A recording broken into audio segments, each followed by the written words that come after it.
Sounds good. Greetings and welcome to Mount Olympus. I am Hercules Invictus, and today we are going to proceed with Mythic Gaming with Tim Espy and Zack McAtee. Greetings, gentlemen. How are you?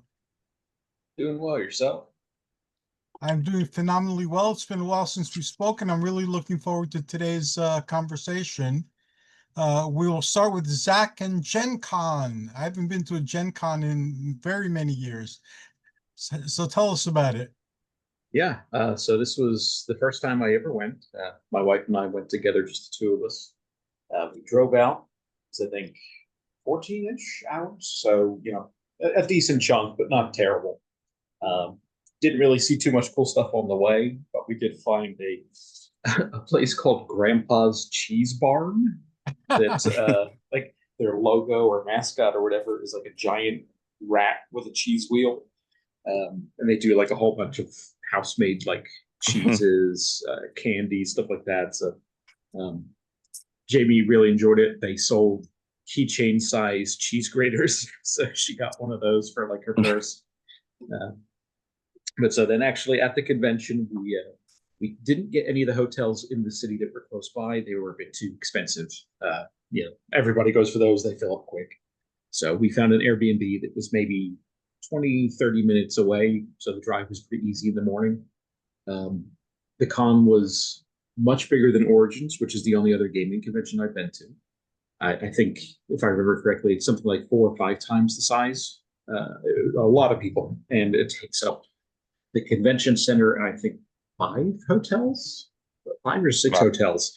Plus, there's also the sports stadium, and they do stuff over there. So, like the sports stadium, they basically where they play basketball and stuff, they turned that into a floor to play like Magic the Gathering and Pokemon and stuff. There was I a was lot to surprised check out. how I was surprised how big when you posted the picture of it was like a hockey stadium. I was like, oh my God, it's full too. Full. Yeah, yeah. Full.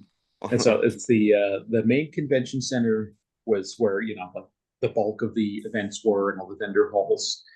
They had a nice, I guess you would say it's an underground, an underpass, I suppose, because it's kind of like like the bridges that go over a street. It was kind of a little hallway that went underneath the street to connect the stadium to the convention center. They had all like the Etsy type people set up there, like a lot of people who crafted and made things for sale. The vendor floor itself was crowded, but not as bad as I'd been warned. Having previously done Comic Con several times, I think Comic Con's crowds are actually worse. This was much easier to like walk around. There wasn't much jostling. We did get lucky because apparently this is the first year they put into place a rule that people could not bring wagons onto the sales floor because people Mm. used to bring like and pull wagons behind them and buy a bunch of stuff and take up a ton of space, like bump into people all the time. And this was the first year they said that you're not allowed to do that, which if seemed great for me. I like obviously can't. I don't have an opinion of if it was better with the wagons or not, but we had a good time. A lot of big name vendors. There was a lot of cool people who made small crafts and things. They have a whole artist alley, author alley. Um, so I guess the events we signed up for. The first thing we did was the first official Legend of the Five Rings game that's been run for, I want to say, about 4 or 5 years, if I remember correctly. Um, Effectively, I think since before the pandemic is I think what I was told. But they have Hmm. a new book coming out. They had one that just came out, and then they have another one coming out next year that we kind of got to see a preview of.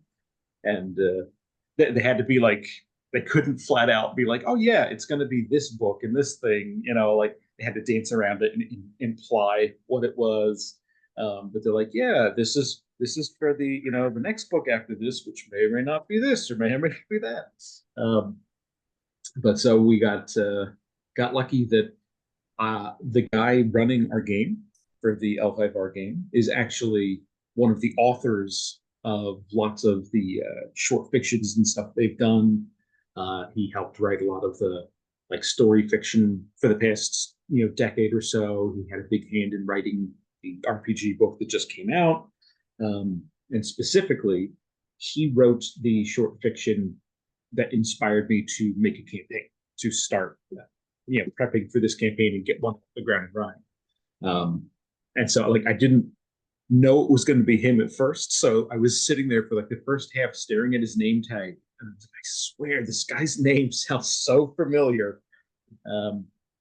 And I finally I looked it up, and I was like, oh my god, it was kind of like a celebrity moment kind of thing, but that was It's cool that it was the guy, yeah, they actually had like people involved in making it, also running it. I think was nice. So he put together a very nice little episode. He printed out like nice little handbooks and paper plaque type things to on one side say the character's name, on one side like say the players like what the classes and that kind of stuff. Since I was there first, I did get to pick character first, which is great because I wanted to pick specifically the Crane Clan, which we've talked about before. And so I got the only Crane Clan character. Jamie ended up being from the Dragon Clan. And then we had 3 other people that we didn't know that we were playing with. And there was room for a 4th, but they didn't show up. That game was probably the best one of the whole convention. I think, again, having someone involved in making the game, you can tell that they love it, that they have that like investment in it. It was my first time getting to play the system because I've only ever run it so far. Right. So that was fun. And when I told him that, he like asked afterwards, he's like, hey, so like, I know it was your first time playing it. Like, what do you think? Was this good? That kind of stuff. So like, it was cool that he very obviously cared not just about the product, but about like making sure everyone enjoyed it too. So the setup, the premise for that one is we're in effectively a major trade city that's held primarily by 3 different clans: the lion, the unicorn, and the dragon. Generally, the dragon kind of hands off, and unicorn and lion fight over the territory. And very, very small families belonging to each were kind of rivals in the sake business. They each had like sake business. We all got invited to, I can't remember what his official title was. I want to say it was like a magister or something like that, to his boat one evening. And as we arrived, he like told all our characters, he said, okay, these 2 families that each have these sake breweries, they've been at odds for years. It's been public spectacle, but it hasn't evolved into anything yet. But a couple days ago, there was a duel. Someone died. Then one of the family's buildings got burned down. 2 more people got killed. And it's very obvious that they've kind of gone to war with each other. The governor has basically said that she will have them all killed if they don't sign a peace treaty. And the time you have to get them to sign the peace treaty is from when our boat leaves dock until we arrive at the governess's island. And then he's like, yeah, the rest of the people are like upstairs. Here's the peace treaty. Have fun. Just kind of like left us to finagle and corral them to do what we could. So my character specifically was effectively kind of a cop, I guess. They have what they call emerald magistrates, which are traveling judge, effectively. They basically know all the laws. They have symbols of authority given to them by the emperor, and they are able to pass judgment and resolve issues across the empire. Some of them are assigned to specific locations. Some are like moved around depending on their skill. So my specific guy, his father had been dishonored previously in this city, and so he was trying very hard to reestablish kind of honor in his family name. And then Jamie was she's like, oh yeah, she's just a deputy, quote unquote, but she was actually like a spy in disguise. Another guy actually was a deputy, and we had a bounty hunter and just a gardener. That's it, nothing more. Don't worry about it. Who was like secretly a Shugenjo or magic user. I felt like everybody really got into the characters well. Like, I think only one of the other players had never played an L5R game before, so he didn't really know the lore. But even he fit in really nicely. But it was cool seeing how invested everybody was. The GM liked Jamie and I have like custom made dice that we got for the system, and he really thought those were cool. So that was a big highlight. That was a good first event to have. We spent a lot of time. How long did how long did the session last for the L5R one? I think it was around 4. I think it was scheduled for about 5, and I think we ended up taking like 4, 4.5. Okay, I think so, right? Because it started at 9. pretty good. Yeah, I think it ended around like 12:30-ish, and I think we started around 9.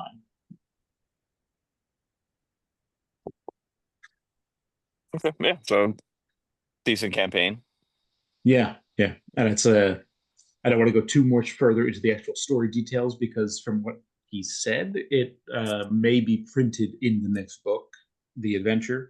And so, like, it's one of those things where, like, technically, I'm sure I can say whatever, but like, you know what I mean.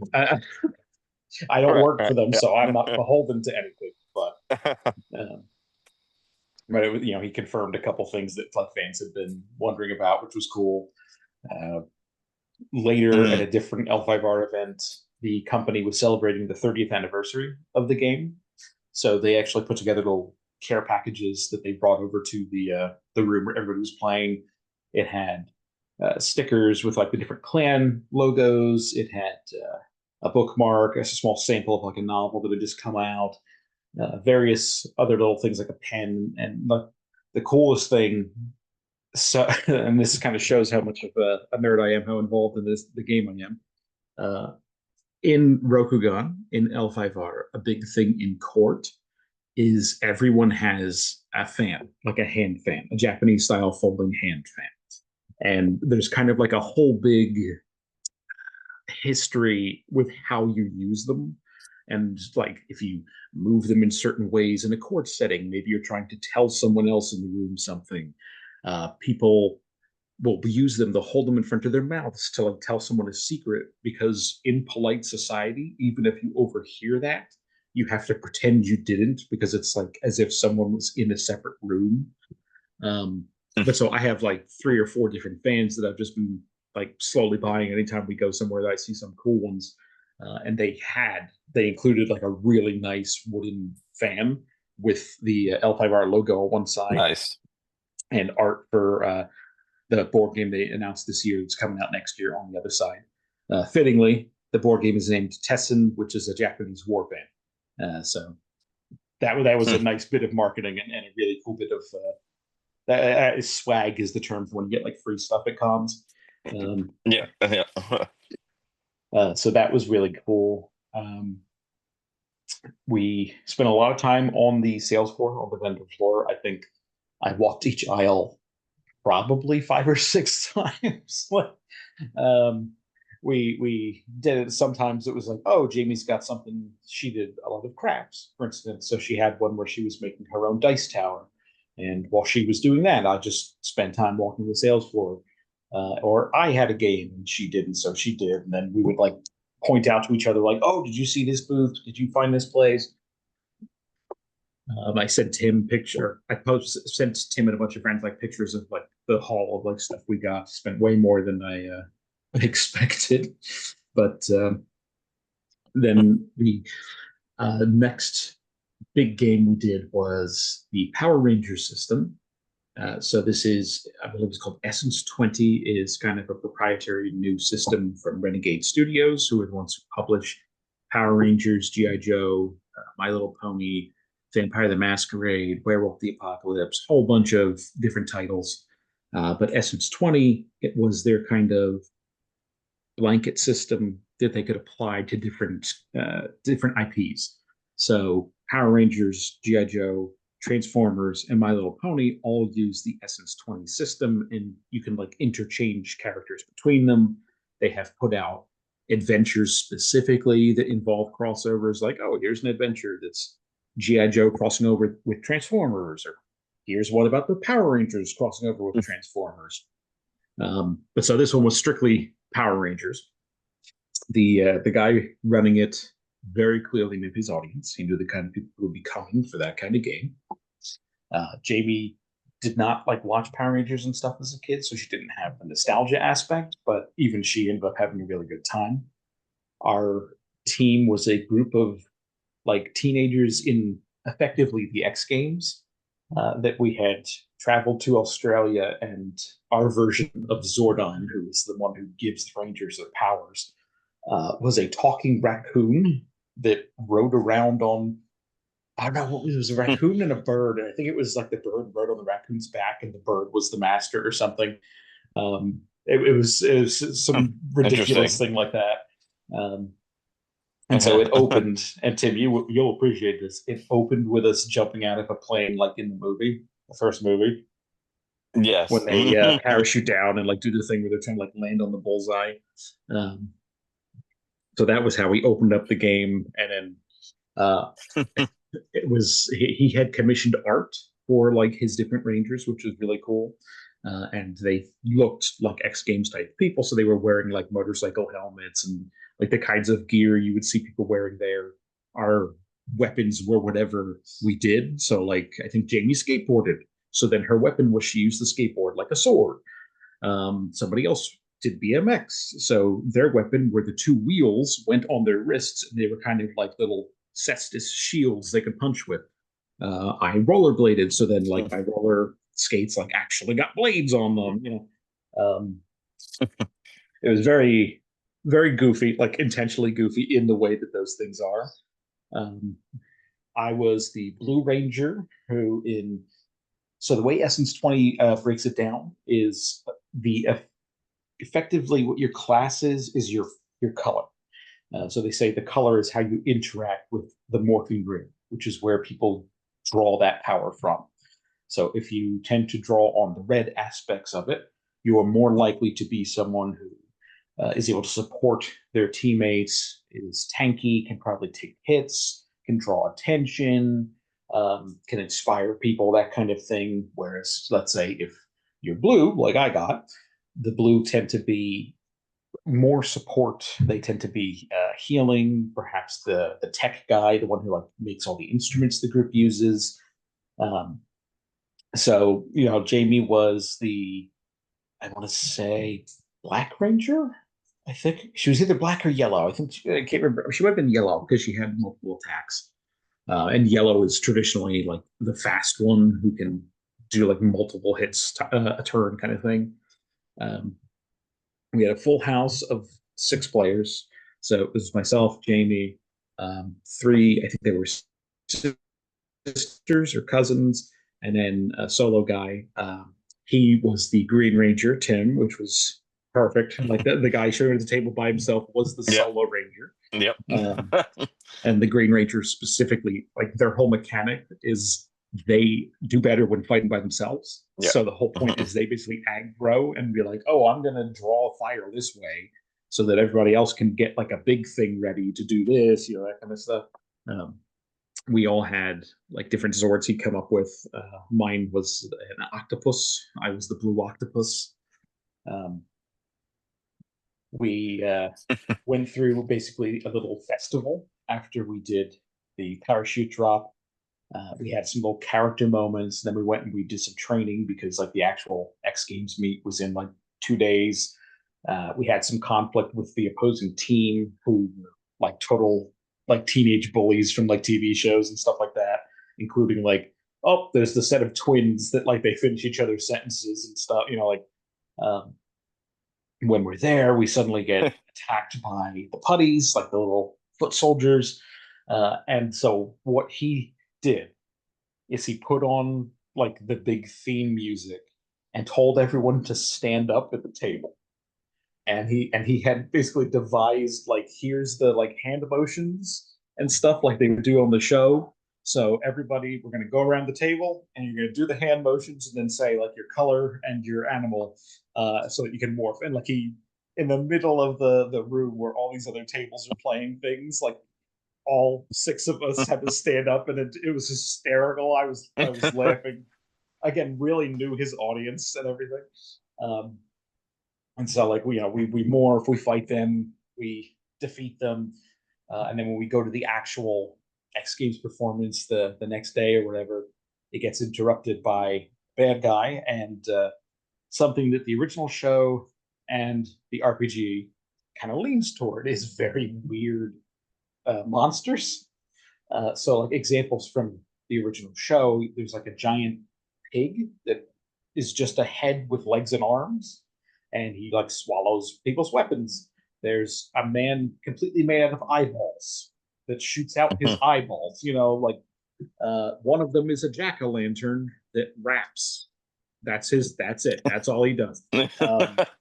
So the boss for this one was a guy named the Cold Snapper, who was like a jazz musician who was also a fish with ice powers. Okay. So picture like a fish in like a lounge singer outfit. Yep. And when he would snap his fingers, he would like shoot out waves of ice at people and freeze them. And so we had like a lot of back and forth fighting him. He like froze several members of the team, and like the other people had to free them. I spent most of the time basically just like topping everybody's health off, because your health is actually a fairly small number compared to most systems. And my character, I had made him like a hypochondriac, so we were joking that I was just like pulling out band-aids from a fanny pack, and that was how I was healing people. Was not even using like the morphing power. I was just like slapping a little kid's band-aid on them.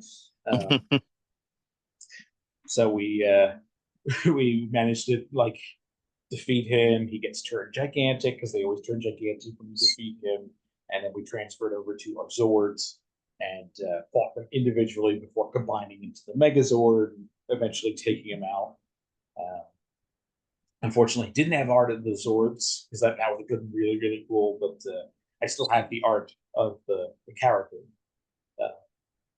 My favorite bit in that one was so the team we had at the table, we had the Red Ranger is the leader, and in this case, she was very competent and like just bordering on arrogant. Like, I'm the most skilled here and I know it, that kind of thing, but not in like a holy way.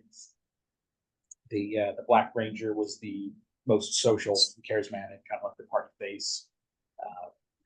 The Pink Ranger, she was quiet, but she was again like high target damage is a good thing that they focus on. Jamie was the Yellow Ranger, who did multiple hit attacks and things like that. I was the Blue Ranger, and then we had the Green Ranger, who the Green Ranger is always a more solo-oriented character.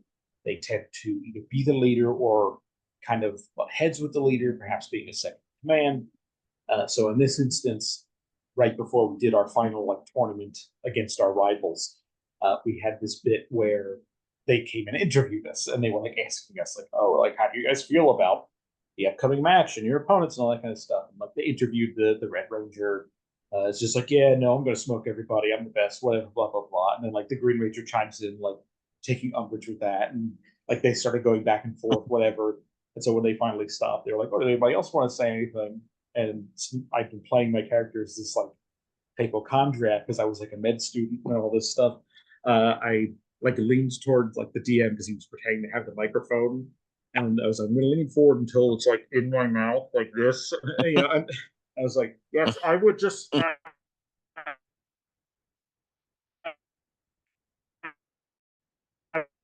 I would just like to remind everyone that you're going to start the Golden spiel, and the Black Ranger came over and was like, "Come on, let's go, let's go," like pulling me away from the mic. But that was a lot of fun. Again, the guy putting it together and running it did a really good job, catering to exactly the kind of like ridiculous, goofy feel of the original show.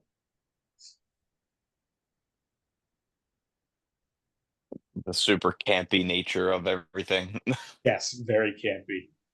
And as he kept trying to make puns like every time the bad guy, the boss, was talking and stuff. Really, really good time.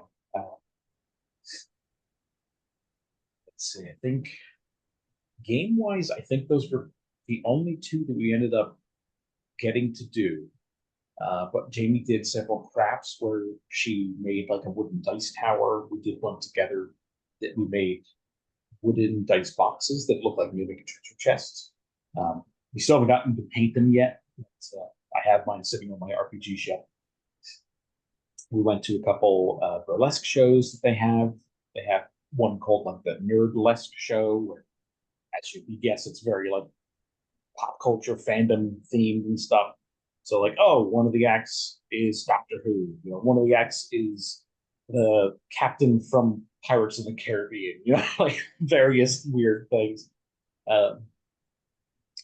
But then we closed out. I think our last event was, and I can't remember his name. I'd have to look it up. He's a musician who performs tavern songs, like folksy tavern, get everybody singing along songs. And he had an event where he was specifically doing ones written about like Lord of the Rings and stuff like that. And you know, it was just him. He was playing a single instrument and singing all by himself, but he got like everybody, like people were like stomping, clapping, like it was very fun and a very good way to like close out, I think, the trip. Overall, it was a lot of fun. I got a lot of cool stuff. I think the only one worth talking about as far as from a gaming perspective is I got something called the Lore Masters deck, which is made by the Story Engine company. I previously, I think, have talked about the other thing I have with them, which is called the Deck of Worlds.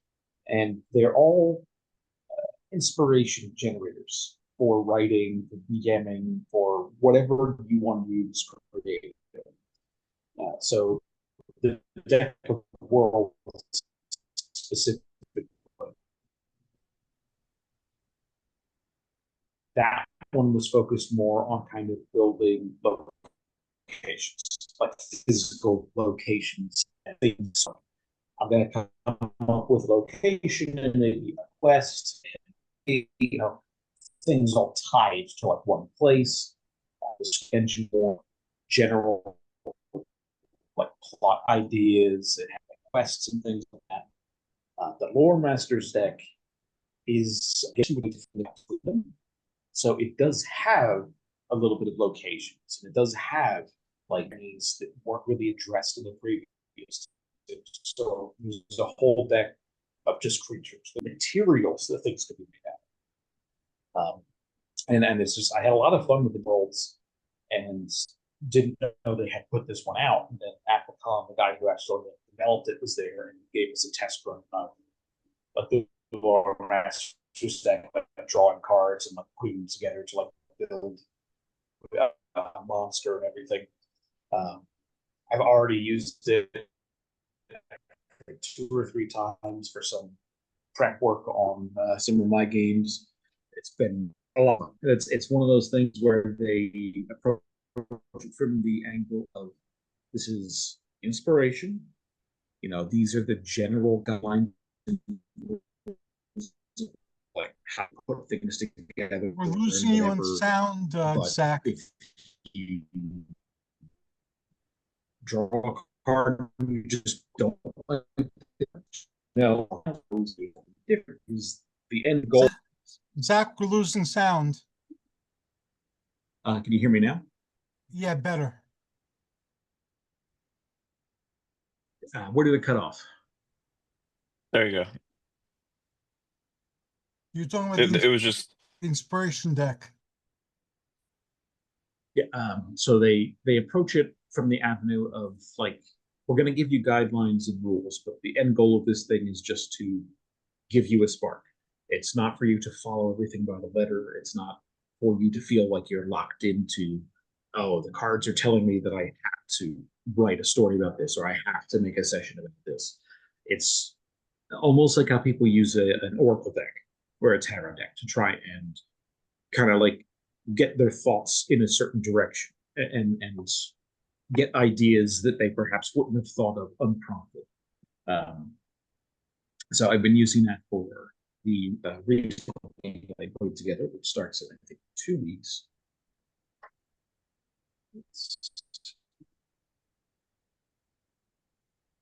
We're losing sound again. Overall, yeah, the trip was The only thing I could think of is I could try and drop out and back in. My Wi-Fi is not telling me that I'm having any issues connecting. There you go. So, sounds better now. I don't know if it's a distance thing. I haven't I haven't even done anything, so I don't even know. But seems fine now. But yeah, the con was a really good time. Jamie and I definitely want to go again. We think maybe not every year, just because we spent so much money. So it might be like an every other year kind of thing. But it was fun. We got to check out the zoo in Indianapolis as well, which had some fun exhibits. We got to meet dolphins and like hold dolphin flippers and stuff like that. Like they would pop up out of the water from the waist up, and you could like hold hands with the dolphin for a few seconds. Overall, really, really good trip.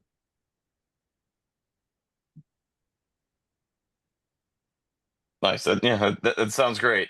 Um, I've only been to, just like the conventions and stuff that I've worked. Yeah, But none of them were like like RPG gaming conventions. They were, either video game or card or just street fairs or nerd stuff in general. But yeah, no, like I said, I was so surprised about how big it was. I wasn't expecting that.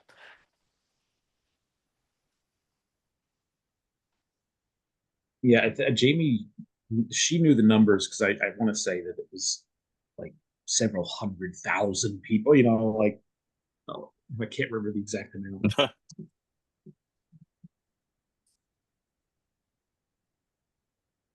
Hercules, have Let's you see. ever been to Gen Con or Origins or anything?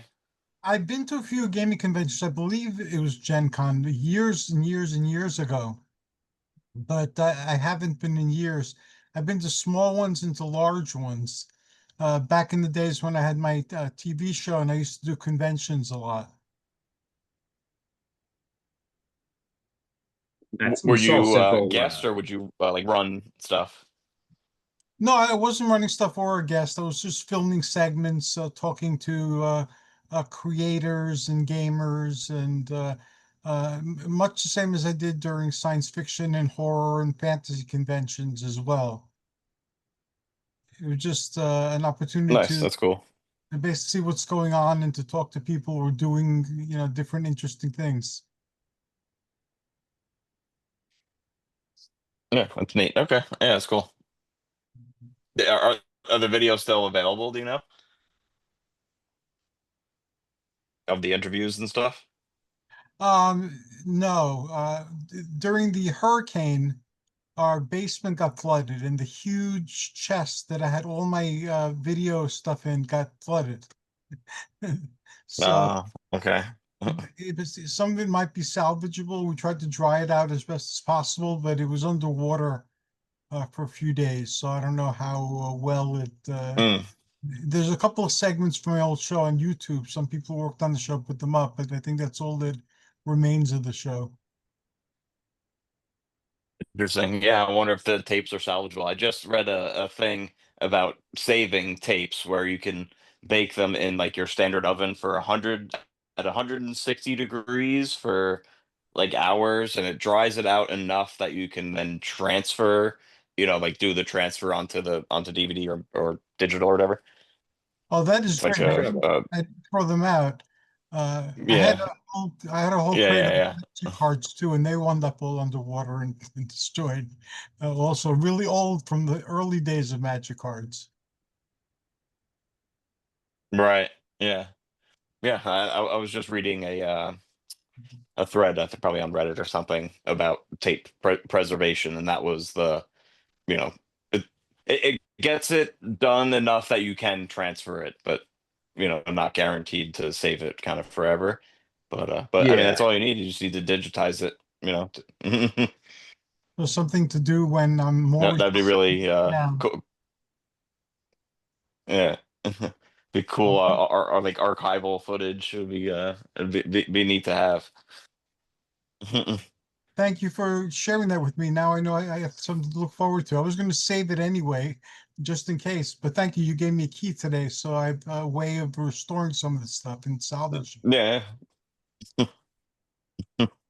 We had 3 seasons of a TV show. We had a movie. We had a bunch of specials. So there was a lot of material there. Right. Yeah. Yeah. That'd be awesome to try to save. And how are things at level 1 games? I miss going to level 1 games. It's been quite a while since I've been up that way. Yeah. So yeah, everything has been really crazy at the store actually, which is it's better than the alternative, obviously. Yes, of course. So yeah, no, we've been super busy. Obviously a bunch of stuff coming out since we've last talked, and then this week coming up is another crossover for Magic, and it's Magic and Spider-Man. It's a Spider-Man set that is coming Oh, out. wow. So that's what is yeah, that's what is releasing this weekend, this Friday, Saturday, and Sunday. So a big pre-release weekend for us. Um, with another Marvel set. So we'll see how it goes, how the reception is.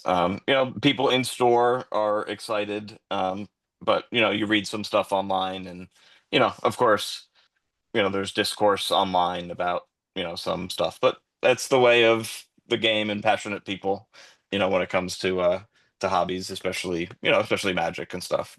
Everybody's very passionate.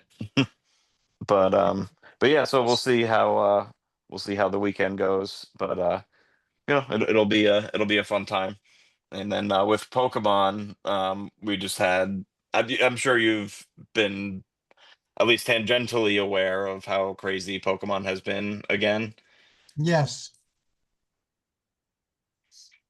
Yeah, so like all the videos online of people freaking out at, at Target and Walmart or whatever. Um, but luckily that doesn't happen at level 1. Luckily, we have our regular customers that we take care of when it comes to our Pokemon stuff.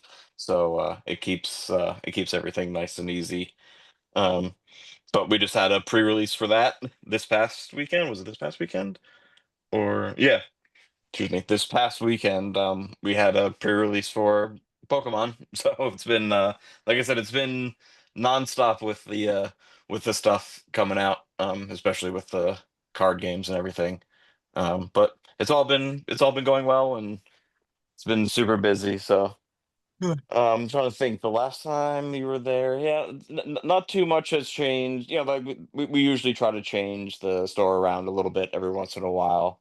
Um, but I think it's the same since you were there last. But always bringing in new product and stuff. I just got a bunch of new like themed sets of dice. They are like D&D themed, whether they be like Bard or Ranger, all the different types of classes and everything, and they have special dice that go along with them with special engravings and stuff. Zach, I was trying to see if there was a red set, but nothing that jumped out at me for you. Yeah. And Zach, But yeah, so like I said, yep, go ahead. no, go ahead. I'm sorry. No, I was gonna say everything's been good at the store. It's super crazy. So, but yeah.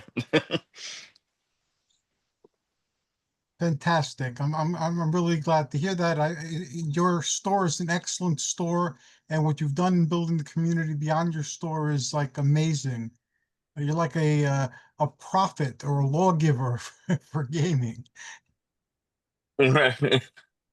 Yeah, that's what me and Claudia's my girlfriend's day off that was today, so we were out doing some stuff, and we were talking, and she was like, "You are like she was like, you're a pillar there. Like people go to see you, so it was nice reassurance that you know, it's being recognized. So I appreciate it coming from you as well. Well, I admire and I admire you. You know that. Thank you, thank you, thank you. And Zach, you are a dungeon master par excellence. Anything new and exciting going on in your games? Well, let's see. I think last time we talked was probably before Gen Con. So unfortunately, I didn't get too many sessions of L5R in since then, as we had some scheduling issues. But they're still going through the dungeon I talked about previously. Their most recent encounter was, so I've been using yokai from Japanese folklore. The most recent fight they had was with what's called a Ryokinrin, or sorry, Kyo-Rinrin, which is effectively what happens when different scrolls, histories, and records have been left abandoned for a long period of time. So a lot of Japanese yokai, and I think we talked about this before, tend to be, oh, this is a blank that has existed for like 100 years, and then it gained sentience and came alive. So in this case, it's abandoned records that have been there for 100 or so years and have come to life, taking the form of an almost origami dragon. And they are protectors of wisdom and of history. But so this one specifically, they were counting them in a room full of old, broken scrolls that were so, ancient that they could fall apart when they touched them. So the fight with the creatures, you have to understand, like, obviously that's not going to be a very physically tough creature, right? Their big thing was that they could potentially control the PCs. They have like abilities that would let them control the actions of another character. So we had a great bit where one of the characters failed on a roll to resist, and then he ended up attacking his student who he's been teaching, an NPC that's kind of like his protege. And then after the fight, they had to kind of discuss that and like how that made them feel. So that was a lot of fun. I am starting a Ryutama campaign, which is a game we talked about on here previously. I have 4 players for that. We have a noble, a farmer, not a merchant, a bard, and a healer. And so it's a very cozy style of game, and they're all kind of in that vein. So like the healer is an old man who's just looking for the ultimate last herb, the most powerful healing herb that's ever said to exist that no one has ever seen. The farmer is basically not even really on much of a quest. He's just kind of giving his kids time to try running the farm and giving himself a bit of a break now that everybody's an adult. And he's like, oh yeah, I just want to kind of bring back something like magical for my kids in some way. The bard comes from a floating city made of ships. And so he is trying to like find inspiration, try to learn anything he can about becoming a better bard. Perhaps like if there's any legends or stories he can find out and bring back, anything that would make him stand out, because he comes from specifically, he said he wanted to be from like the entertainment like focused area of his quote unquote town. So he's got to find some way to like stand out as a bard. And then the last one, his island is known for silks and fabrics. And recently their silk moths have not really been producing. And there's been some kind of issue. They don't know the cause. And so he's traveling to like find out what that cause is. So we have the first session, not this coming Sunday, but the one after. So after that, I'll be able to, catch you up on how that's been going. But it's been a lot of fun building for it and kind of leaning into that cozy and whimsical like atmosphere. Coming up with like ridiculous names and things for the NPCs and the shops and towns, like various puns and just silly sounding things. Like there's a little bracelet that I came up with that it just all it does is increases your physical strength, and it's called the Spotter Springle because spotters is weightlifting, and I just thought Springle sounded fun, so it was just coming up with like again goofy things. Like when I came with town names, I was like, I just want things that are fun to say, so like the city that's made of boats, which the way I've been describing it is I'm picturing Venice but as a moving island, where the river canals is just the ocean between the boats that are all hitched together. Um, Nice. and so That's their cool. name is the lore is there was two old countries that had gone to war and both destroyed each other very thoroughly, to the point that the survivors were very ashamed of their history and banded together to become one people without a land, who founded this kind of moving city, because their countries had been destroyed so bad. And so, like, their name is the two country names put together, and it's this big mouthful. It's and Sarah Salso. And I was just like, it just sounds so fun to say. It sounds, yeah. Yeah, yeah. You gotta do the hands as well. I was doing them too. That's the best part. So that'll be fun. And then our Pokemon game, I think we may have just added him last time we talked, but we've added a new player to our in-person Pokemon game. Our friend is Samu, and so he's only been there for I think 3 sessions now. But it was nice seeing how well immediately like all the characters meshed together. We had a nice little like introductory session where they like met him and had to work with him in order to like resolve something at the town he was at. And, you know, that kind of gave him the spark back to travel. His character specifically is someone who, as a kid, because in Pokemon, it's usually you set out on your journey around like 10 to 14. He had tried to become like Pokemon champion, like go through all the gyms and stuff like that, and had been very invested in it. So think of people in the real world who they get so into competitive sports that like they might do steroids, they might cheat, like, you know. So he basically in universe did that with his Pokemon. Like he was giving them all sorts of like steroidal mixes and like forcing them to fight when they're injured and all this stuff. Like he basically just saw them as a tool, you know. He lost. He got to the champion and lost very badly, and bad enough that it kind of put him in a spiral. And he is now basically he was a homeless guy, just kind of hanging around this town that's known for like giving people second chances. And most of the people there didn't like him because he was basically just this drunk guy who lives on the outskirts of town who doesn't really contribute anything. Didn't have any more Pokemon because he got into debt and like sold the Pokemon to pay debts. And so when they met him, that's the kind of situation they find him in, where he's very back to the beginning, you know, like, and then he ended up getting a new Pokemon through the course of that adventure that kind of inspired him to this time go on a journey, but actually bond with Pokemon, make amends for how he looked at it before. He wants to try and find the ones that he sold and apologize to them. Like he doesn't want to get them back. He doesn't want to take them and like go use them to fight.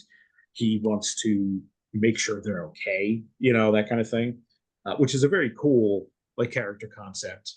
And we didn't have anybody who focused like really heavily on the Pokemon battling, so that was a nice fit. You're very creative. That is all. What was his starter?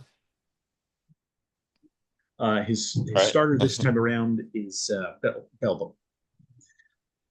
Oh, nice. Okay, cool. Yeah, and then eventually, obviously, he's going to be a Metagross. But besides his starter, he messaged me like before things started, and he said, "Hey, I want to like," because I was like, "You got to start with more than one Pokemon just so that you're on somewhat even footing. Like, I don't want you to be handicapped compared to the other party members when you start, you know." And he's like, "Yeah, but can you just make the rest of my party like random things that just like were around and bothered me as I lived there homeless, and like I could never catch them because I didn't have Pokeballs and stuff." Like he's like, "Oh yeah, maybe it's like there's something that kept stealing my food, or like, you know, all these just little nuisance Pokemon pests, you know." So he's, you know, I rolled with, he wanted me to surprise him, so he's got Tim. He has a Marrow that is extremely sickly and doesn't know how to swim, despite the fact it's a water Pokemon specifically known for its buoyancy. And so that's how he found it, is it was like drowning in a small puddle and he caught it out of kind of pity. You know, Sizzlipede. Yep. Yeah. I have his Centiskorch binder page. Very nice. So for Hercules, Sizzlipede is a tiny little centipede that generates fire and kind of looks like a strip of bacon. is a good way to describe it. Um, and then the last one is in the newest games, they had a bird Pokemon based off of a seabird in real life called a frigate bird. Um, and I was like, oh, I really love the idea of like him just having a really annoying like seagull, you know? Yes. So it was Wattrell is like an electric seabird, shorebird, and that was the one that like would always steal his food and all this stuff, and it was one of those things where like it would steal his food and instead of flying away, it would just run and like he'd be chasing it in circles, like it almost forgot it could fly, you know. And then when he came back with like Pokeballs and stuff, he saw it eating a piece of bacon and he's like, "Oh man, I must have left food out. I didn't realize," and like drove it away. And it wasn't a piece of bacon; it was the centipede. And the centipede kind of is like, "I owe you a life debt," you know, like that kind of like vibe. Um, and then the seagull, like he caught it, and it has it has turned out to be like his MVP. But we've been like mechanically he controls it and it acts as normal, but narratively we've been handling it as if you know, like it doesn't really want to listen to him and it's not quite obeying him. It doesn't like him. So like there was an instance, and Tim, I think you'll get a kick out of this, where they had a wild encounter with several Pokemon, and about halfway through the fight, here's when the other shoe drops. A bird of prey, an osprey type Pokemon, comes soaring down from the sky with two missiles under its wings. And Tim, the missiles are Jigglypuff. And so it just swoops down, drops two Jigglypuff onto the battlefield. And Jigglypuff is a Pokemon specifically known for putting things to sleep when it tries to sing. And so the two Jigglypuff that he dropped as if they were bombs immediately sang and ended up putting everything on the field except for the new character asleep. And coincidentally, his seagull has a move called Uproar, where the Pokemon is basically making a huge cacophonous din of sound for multiple rounds. And it specifically wakes up sleeping targets. So, like, he Wow. released it, put it in the middle of everybody that's asleep, including like his teammates and stuff, and had it use that. So it like attacked everybody, which I described as that horrible like seagull laughing, like that high pitched, like that, you know, that kind of thing. And, yeah, and not only did it wake everybody up, but it mostly took out most of the opposition. And so then, like, he comes up to it to be like, "Oh, that you did a good job." And I described it like it just sits there looking at him, and then it starts to inhale like it's going to do it again. And he's like, "I'm going to fumble the Pokeball and try to recall it before it can like scream at me."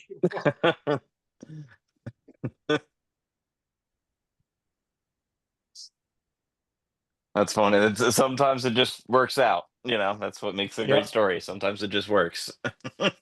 yeah. And it's the last session they just dealt with. So Apom is a small monkey Pokemon. Think about the size of maybe like a capuchin monkey in real life. Their kind of whimsical like fantasy aspect is at the end of their tail they have a hand, so they have an extra hand that's really big. They're known to be like mischievous pranksters. So they ran into a bunch of them that had been stealing things, and they were trying to, like, first off, identify if it was them that was stealing things, but then convince them to give it back. And one of them just really kept teasing Jamie's character. They like tried baiting it with like some honey, and he just kind of threw the jar of honey into her character's face. Stole her Pokedex at one point, like all this stuff. And so when they eventually got into a big fight with 15 of these things and 3 of their evolutions, to carry the new character, he's like, "Hey, I want to see. Can I see the one that has the Pokedex like on the field? Like, because he's carrying the Pokedex, I should probably be able to spot him. He looks different, you know." It's like, yeah, I think it's reasonable to say. I mean, he's the only one carrying an item, so it makes sense that you can see Yeah, him. unique enough. And he's like, "Okay, I want to make eye contact with him and offer to catch him specifically by saying if he comes with me, he can steal my friend's stuff as much as he wants." And so he convinced the thing to join him. And of course, like out of game, Jamie knows, but her character didn't see it happen. So like they were both laughing about there's going to be this great moment the first time he goes to use that Pokemon, and Jamie's like, is that the little guy that stole all my stuff? And on that note, unfortunately, the conversation comes to an end today. Thank you so very much, Zach. I'm still working on that guide to Pokemon. You're working on it a few years ago. Uh, I'm not sure what you mean by the gut. Was it the Z we were talking about? You're working on some sort of like Dungeon Master's Guide to Pokemon, including your own creations, and you're breaking down their stats and their histories. Oh, okay. Yeah, the Vanacrom source book. It's yeah, it's less of a thing that I would ever release to anybody. It's more just for my own, research and Oh, documents, but it's I want to say around 350 to 400 pages. wow. And it's like it's one of those things where it's never done because I Impressive. always come up with like new quests and things. I'm like, oh yeah, let me add more. I think you should change it around from Pokemon to something of your own creation. It's a similar concept and publish the book because that's what you shared in the past and your updates on all your role-playing games. They're so creative and so immersive that I think you have a good product there. That's the new player was kind of Yeah, saying yeah. that too. So It's how a can, fully fledged thing. It's a real, it's a full thing. It's great. yeah, it definitely is.